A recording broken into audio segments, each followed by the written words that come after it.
This morning's class is Matzorah, the Torah portion for today. And we're pretty familiar. The last text was on the same subject, the subject of Tzaraats. And through a spiritual treatment, there is talking about a spiritual treatment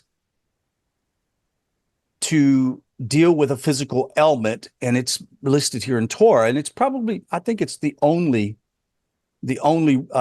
solution of a physical illness or disease that is treated by a physical problem treated by a spiritual or by spiritual healing.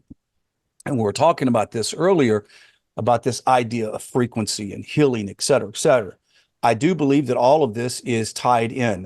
And I'll explain to you later on how all of this can be tied in. Physical well-being, as we all recognize, is linked to spiritual balance. And when a person is out of balance spiritually, the flow of the God-given force that's within us, which sustains all the existence, is then restricted. It appears as a physical illness. Now, I'm not here promoting an idea that everything that happens to us physiologically is a spiritual problem. Okay, so I want to negate that presupposition. I don't believe that is the case. If not, many of us, to include myself, should really reconsider finding a place closer to God, because we all deal with physical ailments. But we're going to examine Tzaraats just for a little bit. We all are pretty familiar. I think all of us here are very studious and have studied through this and know this, but I want to look at it on a little bit broader perspective. This Tzaraats is described by the Chumash in the 5 books of Moses that we read on a regular basis on the skin of the person. And Tzaraats is sores called nega, and oneg, or meaning bliss, or like a blister or affliction. And they actually have the same letters, but they're sort of changed around. And we see from this that afflictions come by taking delight in forbidden things or not taking delight in things that are of God's commands. This is what this directly comes from. And as the sages teach in Tractate Sota, that all curses come only on account of a lack of happiness in divine service. Now, notice we didn't say all sicknesses, but all curses. Negative things can come to us from a lack of happiness in divine service. I just recently started watching a Netflix series, and for the life of me, I'm going to have a hard time remembering what it's called.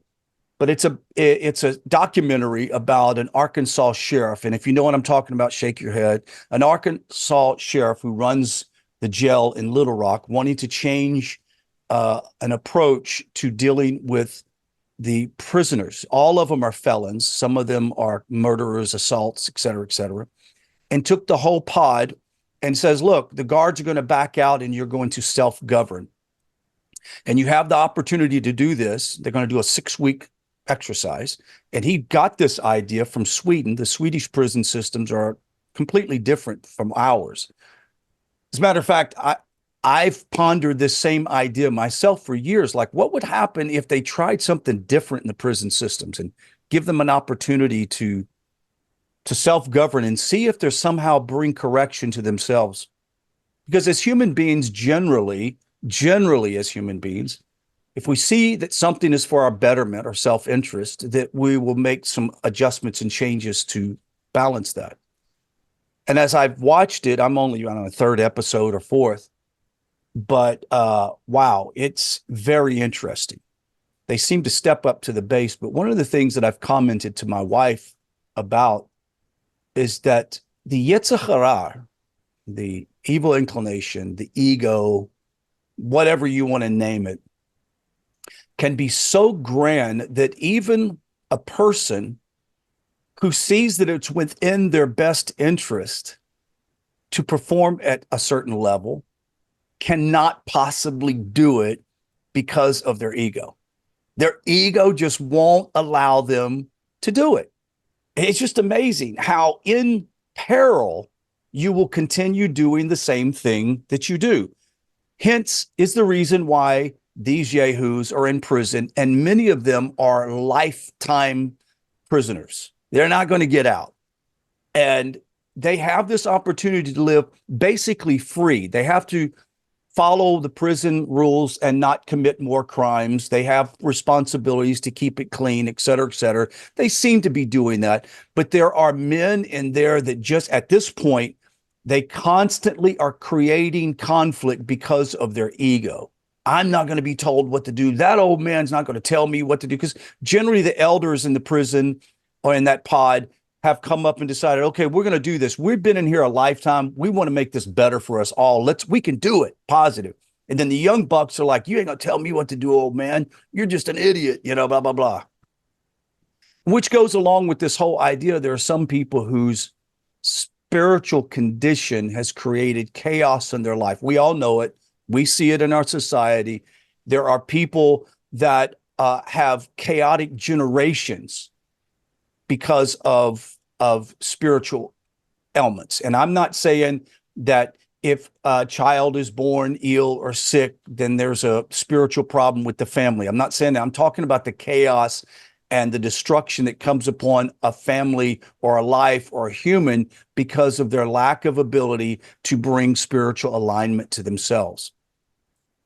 Now, physical approaches to the treatment of illness are important, and we're finding it even, it is very important that we treat illnesses as they should be treated, first by looking at the source in its physical resolution. It is important. Lifestyle changes are needed for real, true tikkun or repair to occur. Mary Lou is in the medical field. Is anybody else in the medical field here? I don't know. I'm not. Oh, Nathaniel, I didn't know that you were. Okay. So you'll understand this. A person that comes to you and they say, hey, I've got this situation. My blood work states these numbers, and there needs to be corrective measure. Taking a pill is not the only answer. Any physician telling you taking this pill will assist you, but you have to have a lifestyle change. There has to be an attitude change. You have to approach it on a completely different level. A person, for example, with mental health issues needs to take the medication, but they also need to go to cognitive therapy and get help. They need to have friends, et cetera, et cetera. And we all know this is a no-brainer, but for some reason, in society today, there are a lot of people who are not aware that there is a spiritual element to all of our healing. And God willing, we are all still examining that in our own life, and that's how we live our life. Known further, spiritual imbalance leads to new growth in illnesses. At some time, God forbid, we would ever get in a situation where we would create our own sicknesses. But we are aware that joy and laughter has an effect on one's struggle with their physical illnesses. We know that good mental state of mind is an important part of recovery. We've heard people being able to recover from cancer, et cetera, because they love to watch comedy or Three Stooges or whatever it may be. Joy is an important factor. That affects the spirit. The Shabbat after Pesach, which is coming up, we read in Parsha Shmini. This week we are in Tzaraat, and Mitzorah. What is the reason for the sequence of the Parsha And what about the timing? What's the meaning behind this? Parsha Shemini describes the revelation of Hashem on the eighth day, a day outside of time and space, a day that is unique, a day that is spiritual. After the 7 days of consecrating the Mishkan, the tabernacle, was this eighth day. The festival of Pesach occurs also for how many days? 7 days. The festival of Sukkot, also 7 days. And on the eighth day, the day of supernatural existence, this eighth day over and over, Sandy and I and many of us have had these conversations of how many times eighth day is mentioned in the Torah, and talking about a time that stands outside of space and time. It's a very unique time. The sages also tell us that the days of counting the Omar is like the Chol Moed, the intermittent days of Pesach in sanctity. This idea of binding things together, coming into, what's the word? What's a good phrase? I'm a military guy, having your sheets tucked in all the way around. Does that make sense? Maybe you don't know what I'm talking about, but having your sheets tucked around, making sure you have things in order. This period of time that we're coming into right now with the two parshas, talking about introspection and examining yourself, we then continue on through Pesach. Right before Pesach, what are we doing? We're cleaning the house of the chametz, of the extracurricular things that lead to too much frivolity. And it's not bad. We're not looking for something that's necessarily sin, but it's things that clutter up our lives. And we are sort of brought through a spiritual evolution from the time we discuss about the Tzaraats and examining the skin, to examining the very minute details. What do they use? A candle and a feather going around. I heard a comedian the other day laughing about Christians going to find Easter eggs in the garden planted by a bunny, and how funny that was. But then he said, well, we also use a candle and a feather to find dust. So I don't know if we're too far away. But in reality, there is a big difference. And here it is that it's that micro examination of the home. Now, we all know that every Jew that is practicing their Judaism will go through some level of bringing out the chametz out of the house, and they'll take it out of their cabinets, and they'll take everything that could become leaven, and they remove it from their home.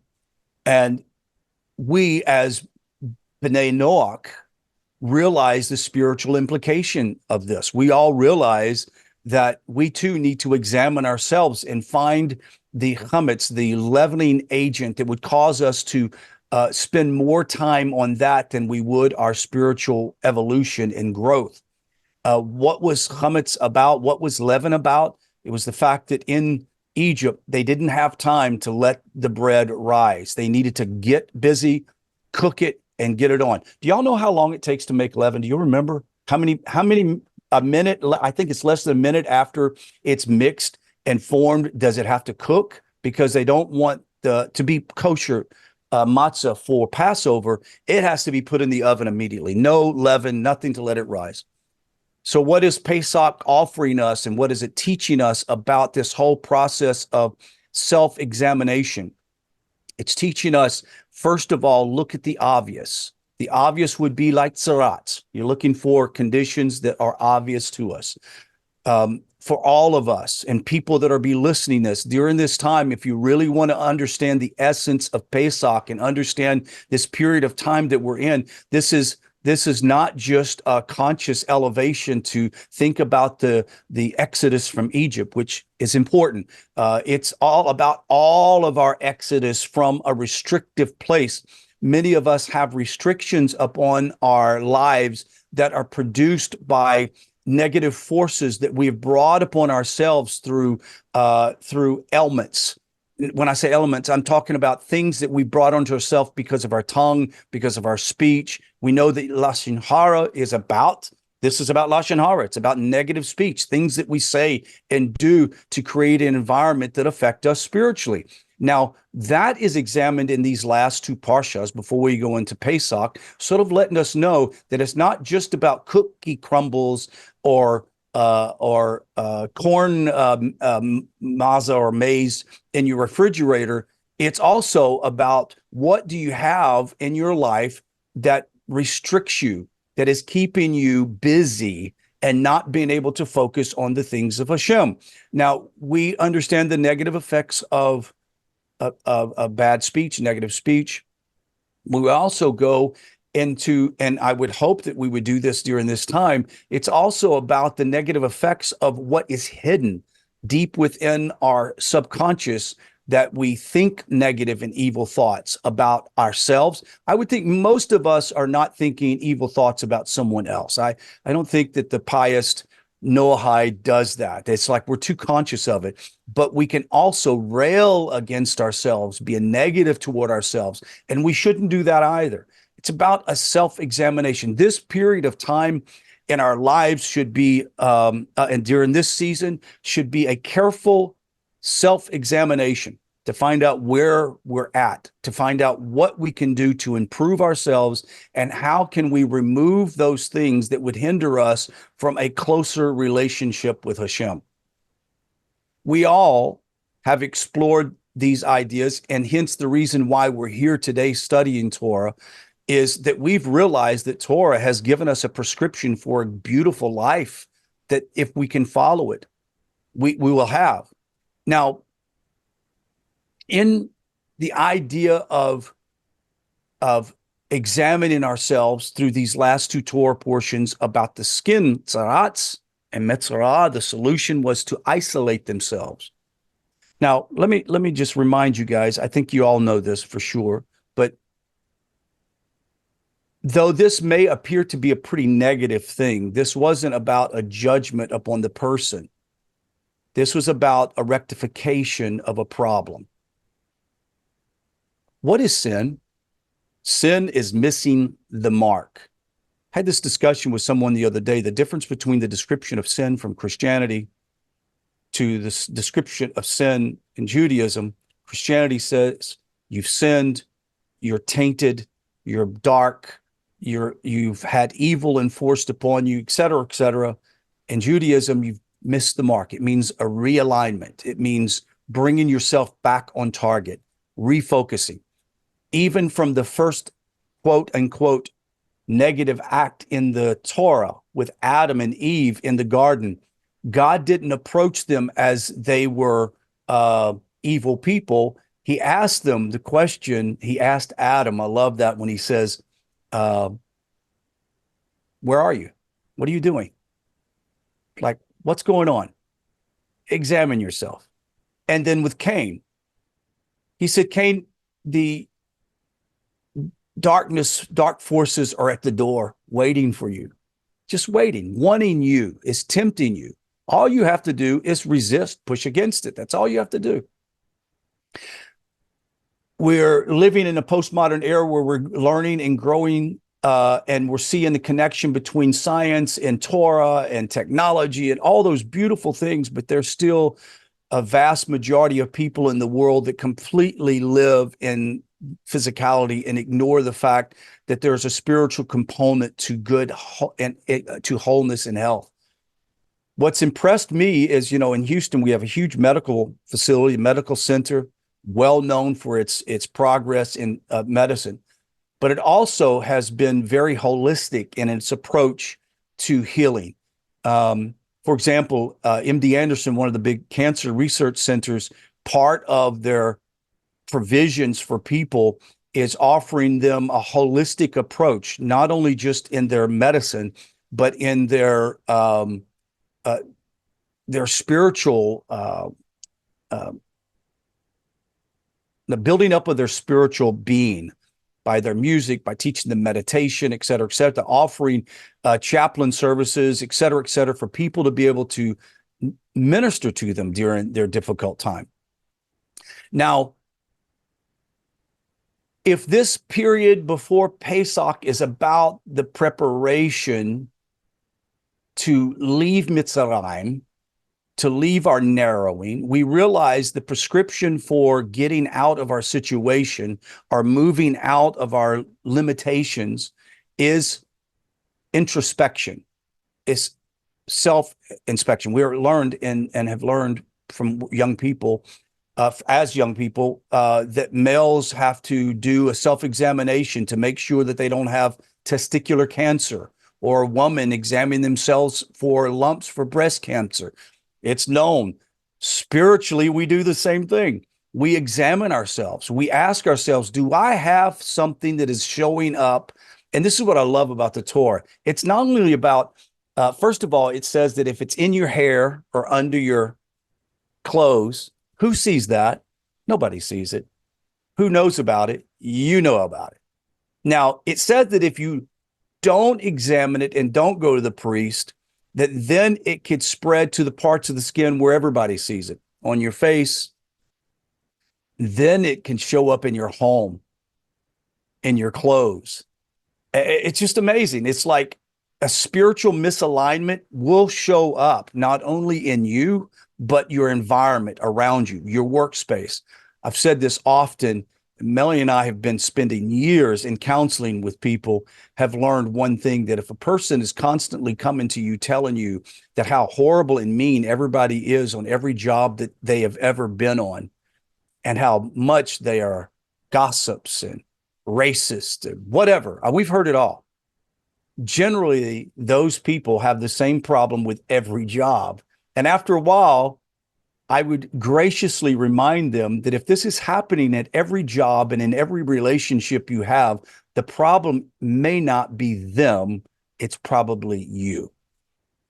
Now, in our self-examination, we can go around and blaming everybody because they've pointed out the blemish on our forehead. But as godly people, we're going to take that serious. Now, I don't mean that we should be hypersensitive and go around saying, well, they said this or that, and I'm a fit. No, I'm not talking about that. I'm talking about if someone says something that stings or hurts, take it into account. Don't blame them for being vicious. Could you imagine the person with Tzaraats walking through the camp and somebody goes, oh my goodness, show the priest, go to the priest, something's wrong. You bigot. You're doing that because I'm from the tribe of Levi or whatever, right? No, these people are serious about self-examination. So should we? Now we go through Pesach. It's about leaving Mitzrayim, but to leave your restrictive zone by identifying what you need to do to make the corrections, meaning I've identified the problem, the Tzaraats, or I've done the self-examination. I've looked around, I've taken even a fine tooth comb, a feather, and a candle, and I've looked at every aspect of my life to make sure that I'm ready to leave this restrictive place. We come to what? The counting of the Omar. And we spend all of these days. What are we doing on these days? We're actually putting everything in order. We're cinching it up. We're getting things together. We were laughing the other day of talking to someone who was in the military. We're talking about ruck marches. Timothy, you probably know what I'm talking about, where you put that 60-pound rucksack on your back and you go for, usually it's a 20 or 30-mile road march, but it's not just on the road. It's on pavement, sand, gravel. They make sure they use all the elements, the worst. And when you come back from this thing, your feet are just clustered with blisters. It's not a pleasant experience. And we used to remind people, soldiers, you better pack right and you better cinch the pack on just right, because if not, it's going to make your journey much worse. Even though you have your pack, even though it's packed, if you're not carrying it right, it's going to cause a lot of problems. Folks, we all have to carry the load we have to carry. However, it is important that we cinch it together, we pack it together. This is what the counting of the Omar does for us. It allows us to look at each one of the elements of the things we're attempting to rectify and improve it. Now, what is the purpose of counting of the Omar? To bring us to Matan Torah, to the giving of the Torah. Now, we've all learned this beautiful lesson that if you want to have the full understanding and knowledge of Torah, it's true wisdom. And we're not just talking about the words, we're talking about its essence and wisdom. Then we have to also make ourselves a vessel. It's one of the concepts of Judaism that's so beautiful, that as we improve ourselves, as we control our tongue, as we manage our thought processes and our actions, and we do mitzvahs, we are actually forming a vessel that can contain the wisdom of Torah. This is why it says that a person that exhibits anger, and in his fit of anger, he loses his Torah. Here's the better example. It's like pouring yourself a beautiful glass of milk and you have cookies. And your dog comes up and snatches a cookie, and you smack your hand on the table and scream at the dog and spill the milk. You've just defeated the whole purpose of pouring that beautiful glass of milk. This is exactly what happens to us when we have a fit of anger. Now, I'm not talking about you get angry about something. We all get angry about something, and there is righteous indignation. But we all know when anger goes from controlled, righteous anger to uncontrolled anger. We've all known that at one time in our life or another. But it's spilling out our Torah. God forbid that we would ever do that. But the purpose of the counting of the Omar is to rectify each portion of our life for those days, so that when Torah is poured out, that we're there ready to receive it, and we're ready for it to pour on us. May this year, as in every year, be a year of self-improvement, of correction, of realignment, of fine-tuning, of focusing ourselves on the voice of Hashem that comes through the Torah. So when we study Torah from this point on, that the wisdom of Torah will be able to flow into our vessel that we have carved. May each one of your lives become an incredible vessel that can contain all the wisdom. Make it big enough, make it strong enough that all the wisdom of Torah can come in to be contained for your use as your life continues. That concludes my shiur. So who would like to open up the floor for discussion, comments, whatever you would like? Now is the time.